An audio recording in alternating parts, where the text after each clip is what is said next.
स्वस्थ और खुशहाल हो, इस पर्पस के साथ हम इस कम्युनिटी का हिस्सा हैं।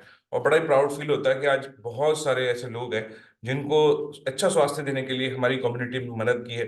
हम जिस कम्युनिटी का हिस्सा है वहाँ 30 से 32 लाख लोगों की एक अच्छी सेहत की तरफ लेकर के जा पाए हैं। और जिस ऑर्गेनाइजेशन का हम हिस्सा है उस ऑर्गेनाइजेशन के माध्यम से बहुत सारे लाखों लोगों की जिंदगी में अच्छे बदलाव आए हैं, है ना।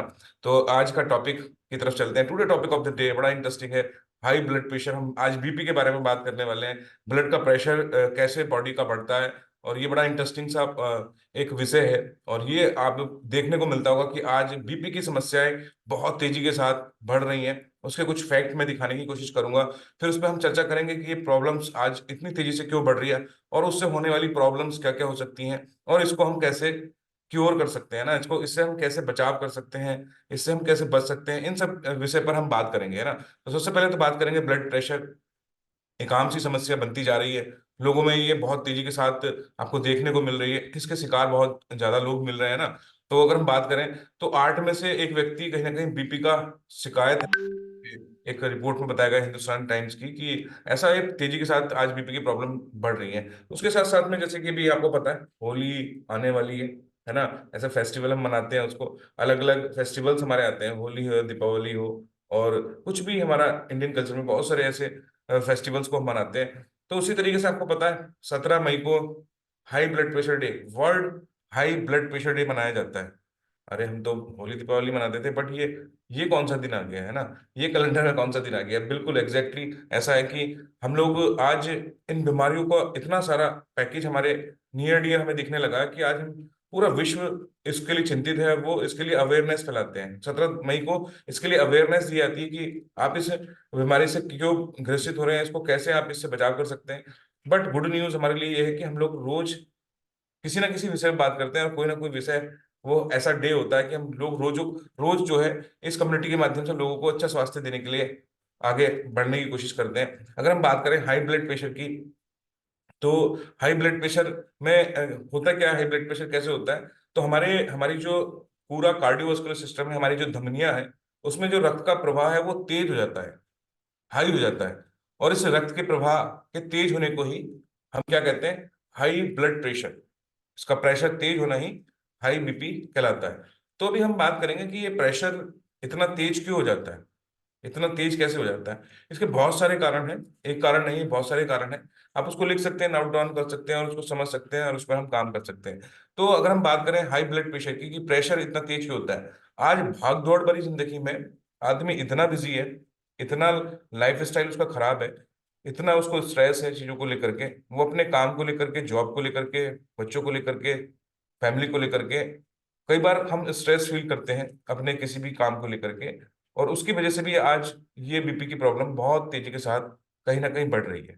उसके और कारणों की तरफ भी हम चलेंगे कि ऐसा क्या होता है कि जिसकी वजह से प्रेशर बढ़ जाता है। मैं आपको स्क्रीन के माध्यम से विजुअलाइज करने की कोशिश करूंगा और आपको समझ में आएगा। ठीक है। देखो मैंने इसमें एक स्क्रीन पर आपको ये हार्ट का स्ट्रक्चर और उसके साथ साथ हमने आर्टरी धमनियां दिखाई हैं। इन धमनियों के बारे में बात करें तो हमारे बॉडी के अंदर का ये एक हार्ट की धमनी है और जो आपको दिखाया गया है, इसको ध्यान से देखिएगा। तो इसमें एक पीले कलर का ये दिख रहा है आपके धमनी के अंदर, ये पीला पीला कलर का कुछ दिख रहा है। तो ये हमारी बॉडी में आपकी धमनी के अंदर जमा हुआ एक्स्ट्रा फैट है ना। अब ये एक्स्ट्रा फैट कैसे हमारी बॉडी में आ रहा है आप समझ सकते हैं, क्योंकि आज हमारा गलत खाना पीना, हमारे बॉडी के अंदर जाने वाला बहुत सारा ऐसा फूड जो बॉडी में जा करके हमारे बहुत सारे फैट में कन्वर्ट हो जाता है। बट हम में से बहुत सारे लोग कहते हैं कि सर हम लोग तो फैट की ज्यादा चीजें नहीं इनटेक करते हैं, हम इस्तेमाल नहीं करते हैं, बट फिर भी ये फैट क्यों बढ़ रहा है। तो मैं आपको बताना चाहूंगा कि आज हम अगर हम बात करें तो ये जो फैट बढ़ रहा है इसका रीजन ऐसा क्या है ना। आज हम में से बहुत सारे लोग कहते हैं कि हम तो खाते नहीं है फैट वाली चीजें, फिर भी बढ़ जाता है। मगर आपको नहीं पता कि आप दिन भर में बहुत सारा ऐसा ऐसा वाला फैट होता है जो हिडन फैट होता है, हिडन छुपा हुआ फैट, जिसके बारे में हमें नॉलेज नहीं होती है कि ये जो है हिडन फैट है। जैसे मैदा के बने हुए आइटम या बैड कार्बोहाइड्रेट सबसे ज्यादा, सबसे ज्यादा जो है वो आपकी बॉडी में जाकर के कन्वर्ट होता है। जितने आप वो बैड कार्बोहाइड्रेट्स को यूज कर लेते हैं अपनी एनर्जी के रूप में, उतना तो वो यूज हो जाता है। बाकी जो एक्स्ट्रा है बैड कार्बोहाइड्रेट, मैदा के बने आइटम, बिस्किट, नमकीन, वो उसमें आपको फैट दिखता नहीं है मगर होता है। मोमोज, बर्गर, पिज्जा, उसमें आपको फैट कई बार नहीं दिखता मगर होता है। ठीक है। तो वो आपके फैट में कन्वर्ट होता है, जो आपके खून को गाढ़ा करता है, जो आपके ब्लड को, प्रेशर को तेज करने में मतलब वो अपना योगदान देता है। अब आपको मैं दिखाता हूँ। ये ऐसा नहीं है कि किसी, जैसे जो मोटे लोग हैं उनको तो ये प्रॉब्लम होती है, बट जो पतले लोग हैं उनको भी हो सकती है ना। तो हाई ब्लड प्रेशर की वजह से हमारी ये वेसल्स जो हैं, ये हमारी जो ये आपको धमनी दिखाई है, ये कहीं ना कहीं ओवर कवर्ड हो जाती है ना, अपने स्थान से ज्यादा ये जो स्पेस इसके अंदर होता है वो स्पेस घिर जाता है। ठीक है। उसके साथ साथ बात करें तो हार्ट की डिजीज का 75% हार्ट अटैक और स्ट्रोक होने का कारण ये बीपी और ये इस नली के अंदर जमने वाला अत्यधिक फैट है। मैं एग्जाम्पल के माध्यम से आपको समझाऊंगा जिससे आपको समझ में आएगा। एग्जाम्पल फॉर एग्जाम्पल, कि हमारे घर में हम जो है जब हम अपने घर में बर्तन धुलते हैं और हम वो सिंक का इस्तेमाल करते हैं, उस सिंक के अंदर एक पाइप लगा होता है। उस पाइप के बारे में हम बात करें तो वो पाइप के अंदर बहुत सारा, जब हम उसको रोज सिंक को यूज करते हैं बर्तन साफ करने के लिए, तो उसके अंदर से बर्तनों में से बहुत सारा जो है चिकनाई निकलती है, बहुत सारा गंदगी निकलती है। वो गंदगी उस नलकी के माध्यम से जाती है। समझ रहे हैं मेरी बात को, ध्यान से समझिएगा। वो बहुत ही सारा कचरा उसके माध्यम से चला जाता है ना, और वो वेस्ट के रूप में निकलता है। तो अब वो कचरा जमते जमते जमते जमते एक महीने में, 2 महीने में, 1 साल में, 2 साल में, 3 साल में, 4 साल में पूरा भर जाता है, पूरा भर जाता है। और जब वो पूरा कचरा उसके अंदर भर जाता है तो वो जो जो पाइप है, वो पाइप पूरा चोक हो जाता है, बंद हो जाता है। समझ रहे हैं?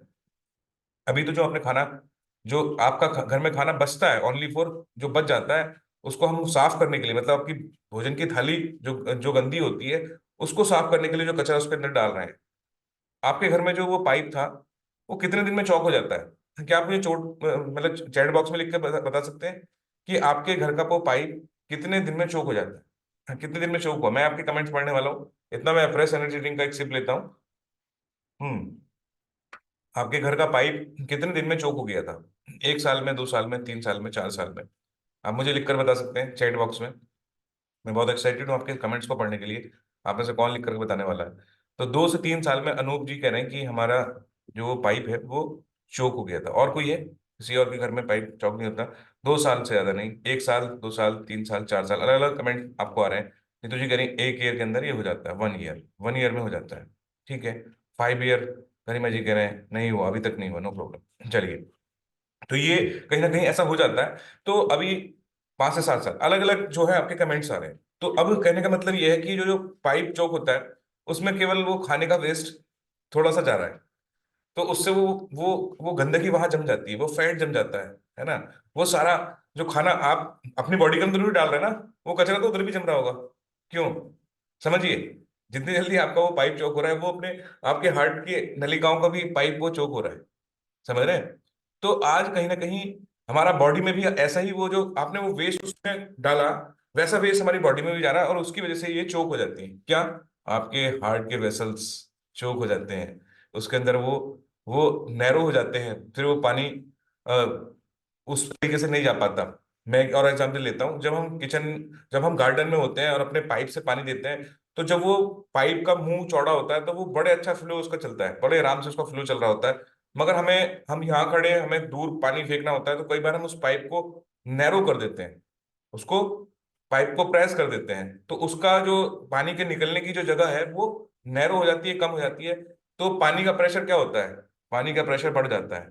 ऐसे ही ठीक उसी प्रकार से बॉडी के अंदर के जो हमारे धमनियां हैं, उसके अंदर जब वो पाइप के अंदर है ना, उसके अंदर जब वो कचरा जम जाता है, तो उसमें भी उस ब्लड का जो प्रेशर है वो तेज हो जाता है। तो इसको कहते हैं बीपी एबनॉर्मल होना, तेज या ज्यादा होना। इसके प्रेशर का बढ़ना, उस नलिकाओं में कचरे की संभावना का ज्यादा बढ़ने की वजह से ये आपको ऐसा ब्लड का प्रेशर होता है। ठीक है। और ये इफेक्ट करती हैं हमारी आर्टरीज को, कैपिलरीज को। उसके साथ साथ में हमें हार्ट की प्रॉब्लम की तरफ लेकर के जाने के लिए हमें बढ़ावा देती हैं। ब्लड का प्रेशर हमारा डिस्टर्ब होने लगता है, हाई बीपी, कभी लो बीपी, उसकी तरफ हमें ये लेकर के जाता है, हार्ट की डिजीज की तरफ। चलिए आगे बढ़ते हैं। तो आपको कुछ और चीजें मैं दिखाना चाहूंगा, इससे आपको समझ में आएगा स्क्रीन के माध्यम से कि कैसे आज हम बीपी की तरफ बढ़ रहे हैं। तो ये धमनियां जो पंप करती हैं उसमें रक्त का प्रवाह डिस्टर्ब होने लगता है, और हमें बीपी की समस्याएं बढ़ जाती हैं। ठीक है, ये बीपी की समस्या हमें बढ़ जाती हैं। और उसके साथ में अगर हम बात करेंगे इसके कुछ लक्षणों की तरफ अगर हम चलें, तो जब हमें बीपी एबनॉर्मल होता है तो उसमें क्या ऐसी सिम्टम्स है, क्या ऐसे लक्षण है जिससे हम पहचान सके। तो इसमें अक्सर ऐसा होता है जब हमारा ब्लड का प्रेशर हमारा डिस्टर्ब होने लगता है, तो अक्सर हमें ना सर में दर्द होता है, मतलब हम सर दर्द महसूस करते हैं, है ना। हम उसको सर दर्द की दवाइयां खा लेते हैं कई बारी, और इन बीपी के लक्षणों को नहीं समझ पाते। अक्सर आपने सुना होगा बहुत सारे लोगों को कि मेरे को सर दर्द रहता है, अक्सर सर में दर्द रहता है, और मैं कभी ना कभी कोई पेन किलर खाता रहता हूँ, खाती रहती हूँ। ऐसा आपने सुना होगा कि सर दर्द रहता है तो मैं अपना जो है वो पेन किलर का इस्तेमाल करता हूँ, ऐसा करके आपने इस तरीके की चीजें सुनी होंगी। तो अगर हम बात करें, ये कुछ लक्षण है, इसको समझने की जरूरत है। अगर हम इसको नहीं समझते हैं तो कहीं ना कहीं हमें एक समस्या की तरफ लेकर के जाता है। ठीक है, नेक्स्ट अगर लक्षण को पहचानने की बात करें, थकान महसूस होना। आपका जो बीपी है वो अलग अलग कारणों से मैंने बताया, स्ट्रेस की वजह से भी सबसे ज्यादा बीपी डिस्टर्ब होता है। ठीक है, तो काम में स्ट्रेस, घर का स्ट्रेस, ठीक है, परिवार का स्ट्रेस, किसी भी समस्या की वजह से हमको वो स्ट्रेस होता है, तो उसकी वजह से भी ये कहीं ना कहीं बीपी डिस्टर्ब होता है। उसके और लक्षणों को पहचाने तो थकान ज्यादातर महसूस करता है वो व्यक्ति जिसका बीपी डिस्टर्ब होता है, उसको एकदम से ही थकान आने लगती है। उसके साथ साथ में हाई बीपी के कुछ और लक्षणों की तरफ चलें, नंबर 3 लक्षण है सीने में तेज दर्द होना, है ना। आपके चेस्ट में बहुत तेज पेन होता है, दर्द जो महसूस होता है, वो भी कहीं ना कहीं हमें इंडिकेट करता है कि आपका बीपी एबनॉर्मल चल रहा है, वो नॉर्मल नहीं चल रहा है ना। तो ये हमें उनके लक्षणों को दर्शाता है। उसके साथ साथ जिन लोगों का बीपी डिस्टर्ब होता है उनको सांस लेने में बड़ा दिक्कत होती है। ठीक है, वो थोड़ा सीढ़ियाँ चढ़ते हैं तो उनका सांस फूलने लगता है। ठीक है, उनको मतलब वो चलते चलते हांफने लगते हैं। ठीक है, तो उनकी दिल की तरह धड़कनें हैं वो डिस्टर्ब रहती हैं, क्योंकि वो प्रेशर पड़ रहा है उस पर, ब्लड के ऊपर। तो इन धड़कनों का एनीमिक चलना ये हमारे को दर्शाता है आपका बीपी डिस्टर्ब है, आपके हार्ट के अंदर कुछ ना कुछ प्रॉब्लम्स की तरफ आपको इंडिकेट कर रहा है, वो आपको आपको इंडिकेशन देता है कि आपका बॉडी अच्छे से रेस्पॉन्ड नहीं कर रही है। ठीक है, अभी हम इसके इसके कुछ और कारणों की तरफ चलते हैं। ऐसा क्या है वजह जिसकी वजह से ये हमारे को बीपी की समस्याएं आज तेजी से बढ़ रही। नंबर 1 कारण की तरफ चलें तो आज लोगों का धूम्रपान बहुत ज्यादा करना, वो आपको लेकर के जा रहा है बीपी की तरफ। उसमें बहुत सारा ऐसे पदार्थ होते हैं जो आपके ब्लड के अंदर आपके ब्लड के प्रेशर को बढ़ाते हैं, उसके अंदर खून को गाढ़ा करना, उस गंदगी को इकट्ठा करना, और उसको आपके बीपी को डिस्टर्ब करना, इसका बहुत बड़ा कारण है। नंबर 2, नेक्स्ट पॉइंट की तरफ चलेंगे, तो वजन का अत्यधिक होना। जब अगर मैं आपको बताऊं, एग्जाम्पल समझने की कोशिश करेंगे, हमारी बॉडी का वेट ज्यादा है, हम अपनी बॉडी में फैट वाली चीजें ज्यादा खा रहे हैं। ठीक है, कई बार आपको लगता है कि मैं फैट नहीं खा रहा हूँ मगर फिर भी बढ़ रहे हैं।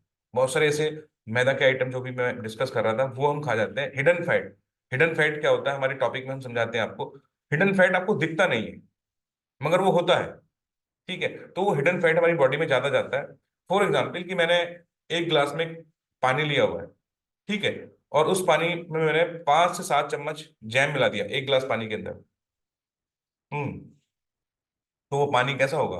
वो पानी पतला हो जाएगा कि गाढ़ा हो जाएगा, है ना। आप खुद अंदाजा लगा सकते हैं। तो वो पानी विस्कस हो जाएगा, गाढ़ा हो जाएगा, है ना। जब वो पानी गाढ़ा हो जाएगा तो ऐसे ही बॉडी के अंदर ब्लड है। जब हमारी बॉडी के अंदर हम एक्स्ट्रा फैट, अनहेल्दी चीजें इंटेक करते हैं, मैं आपको कुछ कुछ चीजें बताऊं। चिप्स, कुरकुरे, मैक्रोनी, नूडल्स, मैदा के बने हुए आइटम, है ना, जो हम बच्चों को भी देते हैं, खुद भी खाते हैं, वो सारी चीजों के अंदर कहीं ना कहीं ये एक्स्ट्रा एक्स्ट्रा फैट छुपा होता है। और ये एक्स्ट्रा फैट हमारी बॉडी को के ब्लड को गाढ़ा करता है। ठीक है, और जिससे मान लीजिए हमारा मोटापा ज्यादा है, जिन लोगों को मोटे लोग होते हैं तो उनको तो बड़ा समस्या होती है, सांस लेने में बड़ी तकलीफ होती है ना। उनको चलने में तकलीफ होती है, क्योंकि उनकी बॉडी का हैवी वेट होता है, उसके अंदर तो फैट जमा होना जायज सी बात है। अभी दूसरे वाले लोग कह रहे होंगे, जो लोग पतले हैं, स्लिम ट्रिम है, वो कह रहे होंगे सर उनको तो चलो होता ही है, मगर पतले लोगों को क्यों होता है? पतले लोगों को भी इसलिए होता है क्योंकि उनकी जो धमनियां हैं वो कहीं ना कहीं वीक होती हैं। आज उनके खाने के माध्यम से आपको धमनियों को खाना तो जा नहीं रहा। धमनियों को खाना पता है आपको क्या होता है? जो आपकी आपकी जो कार्डियोवास्कुलर सिस्टम है, आपकी नसें हैं, उनका खाना, उसका फूड, उसके न्यूट्रिएंट्स क्या है? आपको पता है? आप लिख कर बता सकते हैं, कुछ लोगों को जरूर पता होगा, जिन लोगों को नहीं पता वो भी देख सकते हैं। तो उनका खाना होता है बॉडी के, हमारे कार्डियोवास्कुलर सिस्टम को स्ट्रांग करने का जो चीज होती है वो होती है ओमेगा 3। ओमेगा 3 बॉडी में प्रॉपरली नहीं जा रहा है, उससे धमनियां कमजोर हो रही हैं, और वो धमनियां कमजोर होकर के ही आपके ब्लड प्रेशर को डिस्टर्ब कर रही हैं। ठीक है। तो मोटे लोगों को तो ध्यान रखना है इसके बारे में। साथ साथ व्यायाम ना करना, रेगुलर एक्सरसाइज ना करना आपकी मांसपेशियों को कमजोर बनाता है। आपकी मांसपेशियां कमजोर होंगी तो आपकी आपकी बॉडी में जो जो आपकी रोग प्रतिरोधक प्रतिरोधक क्षमता है वो भी आपकी वीक हो जाती है। रोग आपको जल्दी से अटैक करते हैं। ठीक है। और अगर ये बीपी की प्रॉब्लम है तो वो और तेजी से अटैक करती है अपनी बॉडी में। आज इस भाग दौड़ भरी जिंदगी में हम 20-30 मिनट, आधा घंटा भी नहीं निकालते हैं, और हमें सब चीज की चिंता है।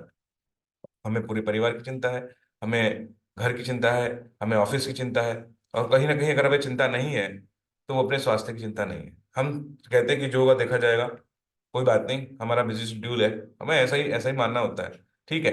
और इस चक्कर में हम अपने आप को टाइम नहीं दे पाते हैं। ठीक है। कितने ऐसे लोग हैं, मैं हैंड रेस देखना चाहता हूँ, जो अपने आप को समय नहीं दे पाते थे। इस कम्युनिटी ने आपको सिखाया कि आपके लिए समय आपका कितना इंपॉर्टेंट है आपके स्वास्थ्य के लिए। आपको लगता था कि चलो ठीक है जो है, ठीक है जैसा है चलता रहेगा, जैसे गाड़ी चल रही है अच्छा है, बट आपको नहीं लगता था कि मेरे को 1 घंटा निकालना चाहिए। आज इस कम्युनिटी के माध्यम से आपने निकालना स्टार्ट करा है। भाई देखो, अनूप जी बता रहे हैं, लोकेंद्र जी बता रहे हैं, पूजा मैडम बता रहे हैं, राजबाला जी हैं, मुकेश कुमारी मैडम, अनुराधा जी हैं, लल्ली मैडम, ये सारे लोग जितने भी लोगों ने हैंडरेज किया, ये लोगों को पहले नहीं लगता था कि हमारे लिए समय इंपॉर्टेंट है, बट आज ये लोग सुबह सुबह इसमें कनेक्ट होते हैं। क्यों कनेक्ट होते हैं? क्योंकि इनको समझ में आया है इस कम्युनिटी के माध्यम से कि भाई स्वास्थ्य कितना इंपॉर्टेंट चीज है ना। Thank you very much everyone कि आपने हैंड रेज किया और ये लोगों को इंडिकेट करने की कोशिश करी। ठीक है। अभी मैं फिर से स्क्रीन की तरफ चलूंगा, कुछ और पॉइंट्स की तरफ फटाफट से बढ़ेंगे और आपको बताने की कोशिश करेंगे। तो आगे चलते हैं नेक्स्ट पॉइंट की तरफ।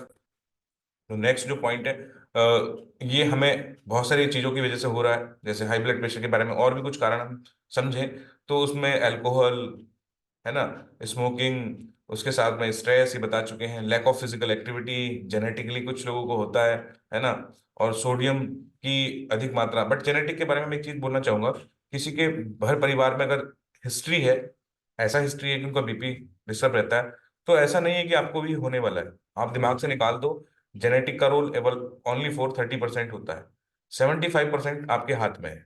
कई बार हम उसको मान लेते हैं, मानते मानते ही वो बीपी शुगर या ऐसी प्रॉब्लम हमको होने लगती है। ये जेनेटिक नहीं होती है चीजें। जेनेटिक का रोल ओनली फोर 30% होता है।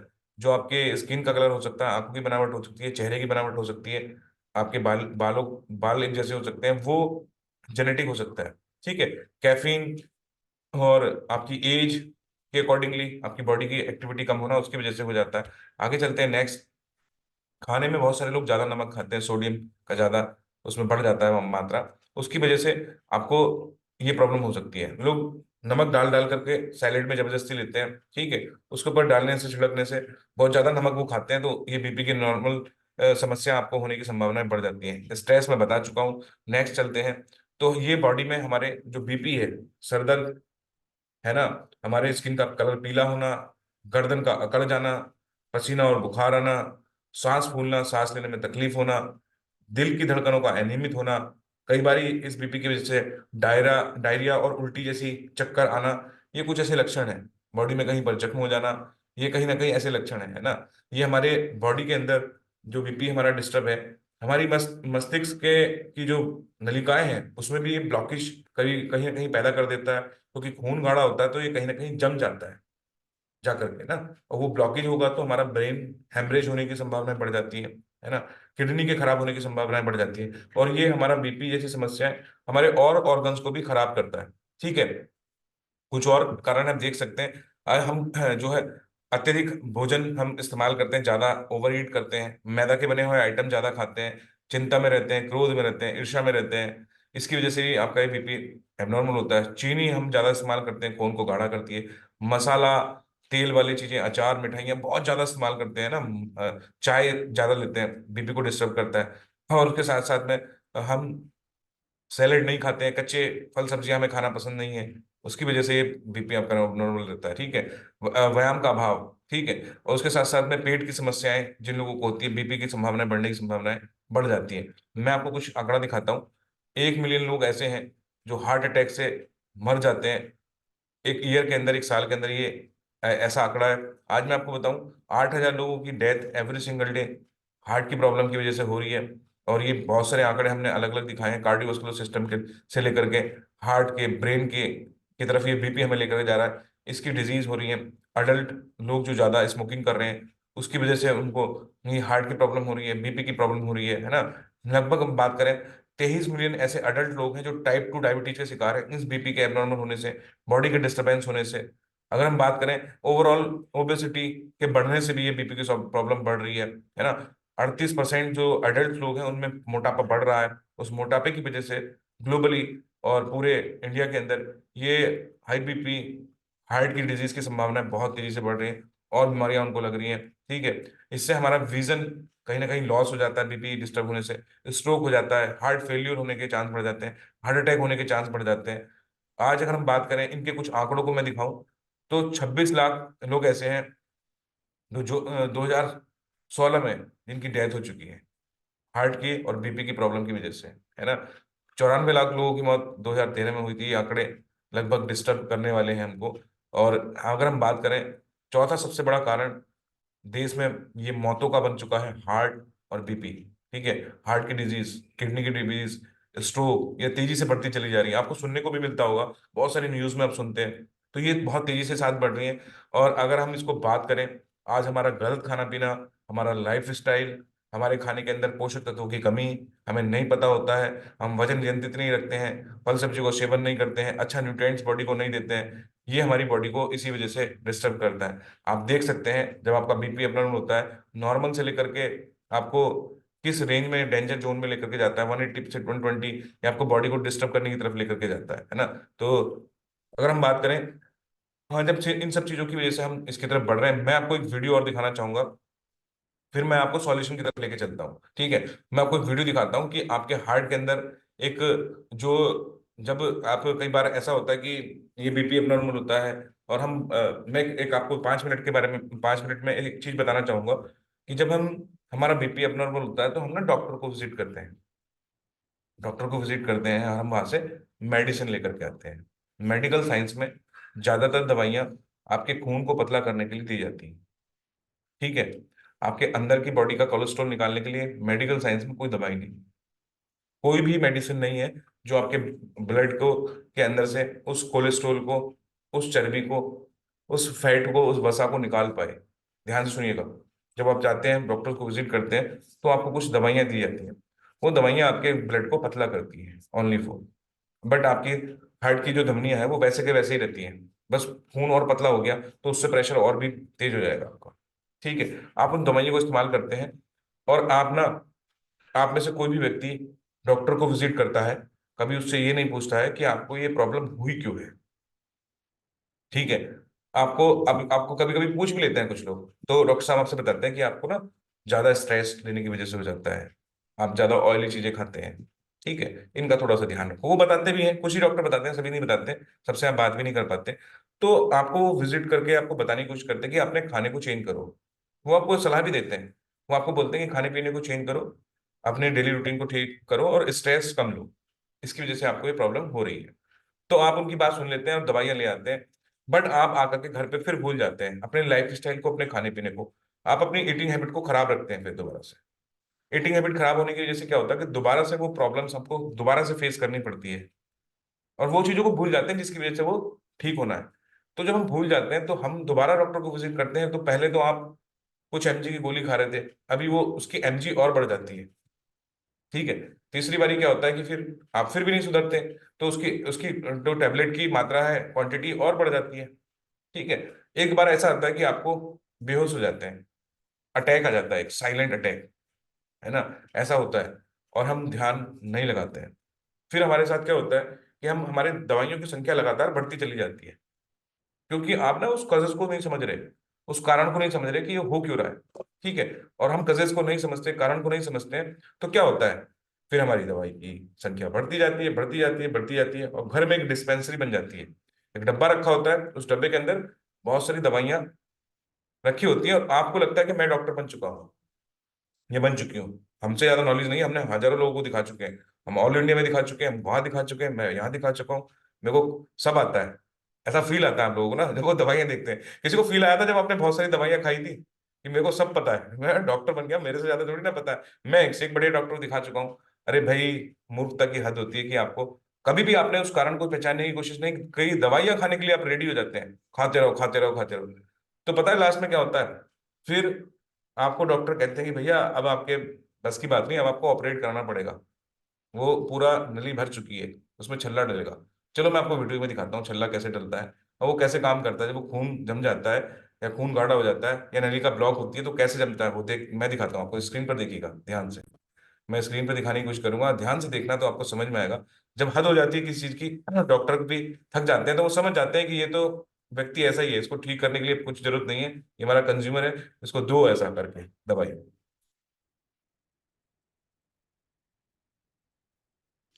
The catheter is first positioned just proximal to the clot.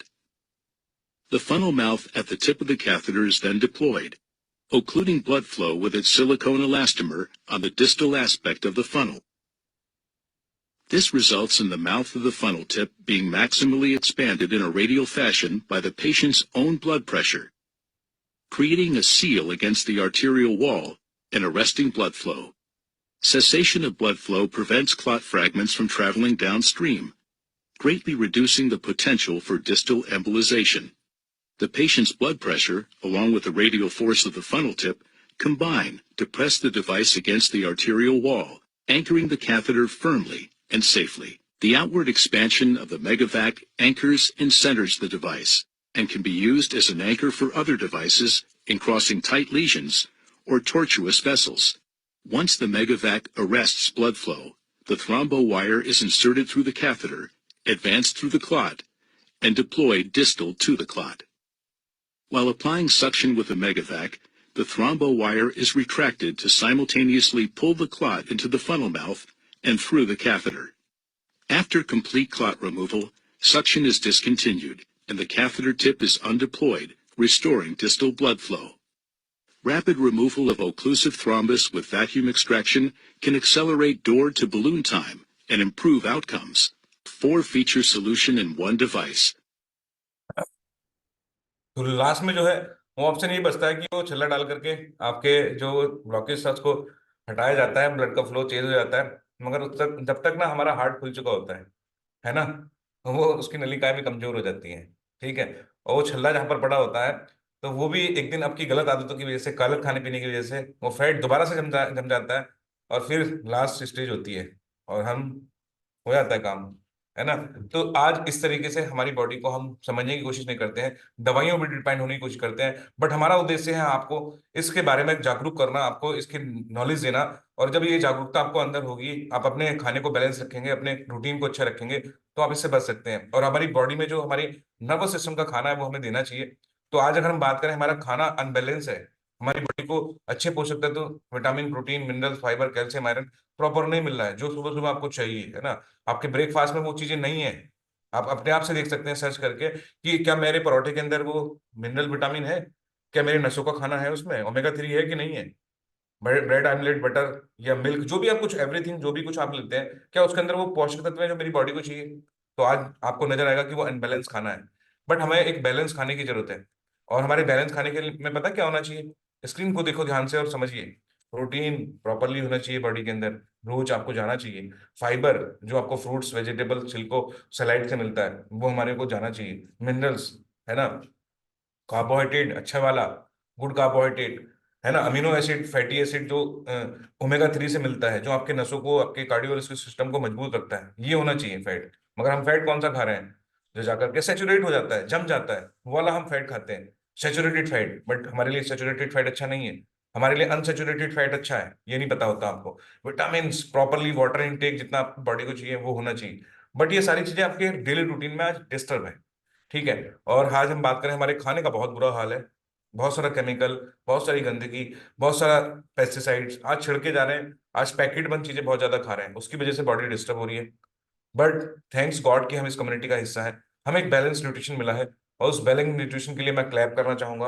और मैं चाहूंगा आपसे भी आप एप्रिसिएशन के रूप में क्लैप करें, क्योंकि ये बैलेंस न्यूट्रिशन हमारे पास है। हर्बल लाइफ न्यूट्रिशन एक अच्छा पोषण जो आपको मिलता है अलग अलग फ्लेवर्स में, अलग अलग बॉडी की नीड्स को पूरा करता है। और ये एक अच्छा खाना है, एक ऑर्गेनिक फूड है, एक ऐसा नेचुरल फूड जो हमारी जरूरतों को पूरी करता है बॉडी की। और जब हमारे शरीर की जरूरतें पूरी होती हैं तो अमेजिंग फीलिंग हमें आती है। कुछ और न्यूट्रिशन के बारे में बताऊंगा आपके हार्ट के लिए। हम एक अच्छे न्यूट्रिशन के बारे में बात करेंगे। तो हमारे हार्ट के लिए अमेजिंग न्यूट्रिशन, हमारी नर्व्स को मजबूत रखना जिसका काम है, वो है herbal life line. Herbal life line हमारे कार्डियोवास्कुलर सिस्टम का फूड समझ लीजिएगा। और ये हमारी नसों को बेहतर करने में मदद करता है। और इसके अंदर कुछ इंपॉर्टेंट ऐसी चीजें हैं जो हमारी बॉडी में हमारे नर्वस सिस्टम को स्ट्रांग करती है, जिसमें आता है ओमेगा 3। ओमेगा 3 एक ऐसा फैट है जो हमारी बॉडी में बहुत अच्छे फैट का काम करता है, जो बैड कोलेस्ट्रोल या बैड फैट को बाहर निकालने का भी काम करता है। उसके साथ साथ में इसमें EPA है, DHA है, जो बहुत ही अमेजिंग है। हमारे हर्बल लाइफ लाइन की एक और अमेजिंग बात यह है कि हमारे हर्बल लाइफ के अंदर जो न्यूट्रिशन हमें प्रोवाइड है, साइंटिफिकली डिजाइन, ये डॉक्टर लुइस इग्नोरो के माध्यम से बनाया गया है और इनको नोबेल प्राइज मिला है इसके लिए। और इसकी खास बात यह है कि इसमें जो फिश ऑयल है, वो ऑयल जो है उसके अंदर कोई भी मरकरी और लेड की मात्रा नहीं है। क्योंकि बहुत सारे ओमेगा 3 मार्केट में आते हैं, उसके अंदर लेड और मरकरी की मात्रा होती है। बट अपने वाले में उस लेड और मरकरी को निकाला गया है, क्योंकि लेड मरकरी बॉडी के लिए हार्मफुल होती है।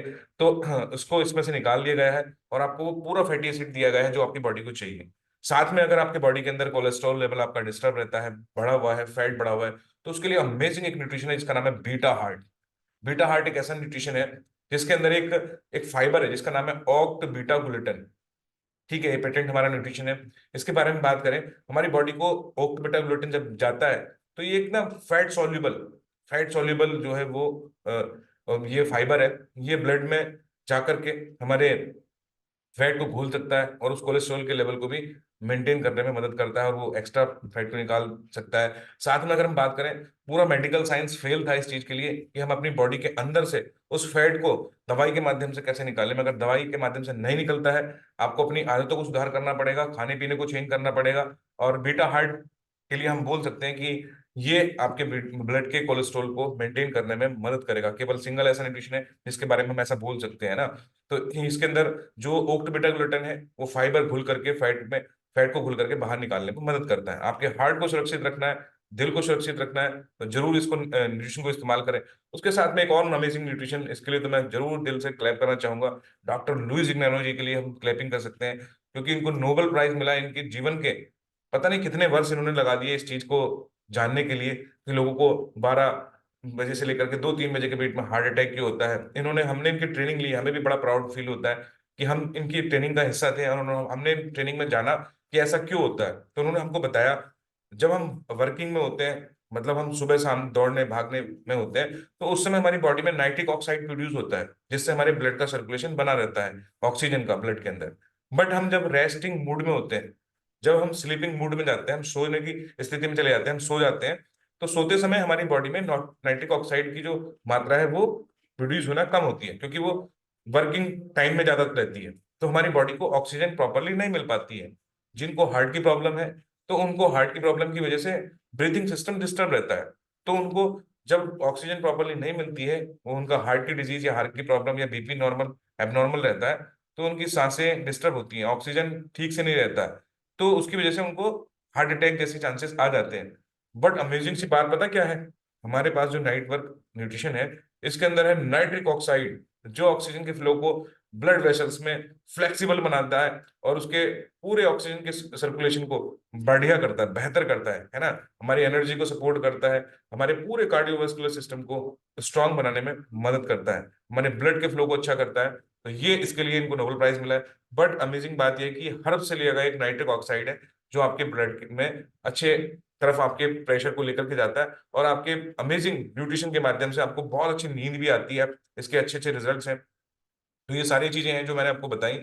और इसके पीछे एक डिस्क्लेमर है, जो चीजें मैंने आपको क्लेम करी, बताने की कोशिश करी, बट मैं उसके लिए क्लेम नहीं करूंगा कि आप इससे किसी की बीमारी को डायग्नोज कर सकते हैं। आप अपने लाइफ स्टाइल को सुधार करके इस न्यूट्रिशन को लेकर के अपने अच्छे रिजल्ट्स पा सकते हैं। Thank you very much everyone कि आपने इस टॉपिक को ध्यान से सुना। अभी हम कुछ रिजल्ट्स की तरफ चलेंगे जिनको हमारी कम्युनिटी में आने के बाद BP की, हार्ट से प्रॉब्लम, डिजीज से प्रॉब्लम जो थी, वो एक डिस्क्लेमर रिजल्ट्स अपने शेयर कर सकते हैं कि उनकी लाइफ में क्या चेंज आया है ना। तो अब मैं